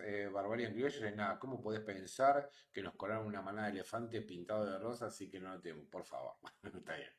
Los medios se entretuvieron durante mucho tiempo con el tema del FMI, Guzmán es un nombre del FMI, sí, tan alto, pactado de entrada. Ok, bueno, apunto a eso. ¿Se puede estar peor? Sí, pero la excusa ya medio que fue, quiero pensar, sí, está bien. Yo calculo, entiendo que la cosa va a pasar por otro lado. No sé qué va a hacer Cristina, la verdad, me tiene sin cuidado. Yo voy a, si se presenta en unos pasos, no la voy a votar, digamos. Pero bueno, en un balotaje no tengo duda de a quién voy a votar si se presenta Cristina. Me tiro adentro de la urna, porque prefiero a ella y no a Macri, digamos, ¿no? Que me parece a mí que van a ir los dos a la final. Porque son los dos que reúnen. Primero Macri porque es el dueño de ese espacio. El dueño, no es el líder, es el dueño, que es más que el líder. Y Cristina porque tiene la capacidad que no tiene ninguno de los demás, ¿no? Y además, vos no trajiste a casa, acá no vos. Esa sería la lógica. Pero en una paso iría con algún gobernador que se presente, pero no veo, la verdad, alguna salida. Y los pocos que con la gente que hablo, digamos, de política, que son funcionarios o algo, no ven, no se vislumbra nada. Nadie se quiere asomar porque te destruyen. Eh, Así que, pero bueno, creo que ahí estaría cerrando el programa de hoy. Así que le agradezco a Barbaria Criollo que anda por ahí, bueno, a Giuseppe Facio, a Romy, a Andrés Figueroa también. Bueno, bien, no sé si les quedó algo, alguna, alguna consulta o algo que podamos pensar. Si no, me despido, hermanos. Y bueno, esperemos tener una semana. No pasó mucho en la semana, ¿no? O sea, líos normales. Mañana va a haber un montón de manifestaciones también. Insisto, no tiene ningún sentido porque ya no está condenada, no hay sentencia está por verse, me parece que movilizar a la gente desgasta y no tiene ningún sentido. Pero bueno, la gente tiene necesidad y ellos van y bueno, les generan. Igualmente la gente se moviliza sola. Esto es medio espontáneo, pero ha sido espontáneo y sigue siéndolo, ¿no? Y mientras tanto, las instituciones, las organizaciones y del gobierno mismo le están buscando fechas, le están buscando el horario y el lugar, qué sé yo. Mientras tanto, la gente se sigue juntando y bueno, hay una necesidad de la gente también por frenar, digamos, toda la injusticia que se hace. eh, con respecto a Cristina y de sus causas judiciales, y también me parece que esta movilización puede desencadenar en una crítica, digamos, al modelo de ajuste. Si esto realmente se hace masivo, creo yo que puede llegar a haber una mutación, digamos, en las consignas, ¿no?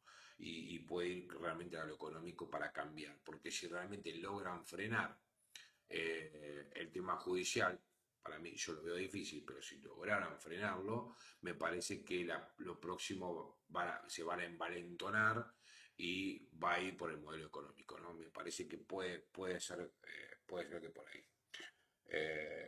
Bueno, dice muy bueno el vivo Gustavo y gracias por promover este espacio de encuentro para pensar entre todos. Bueno, gracias, Legión 99, que no sé el nombre, pero ese es el nick que tiene.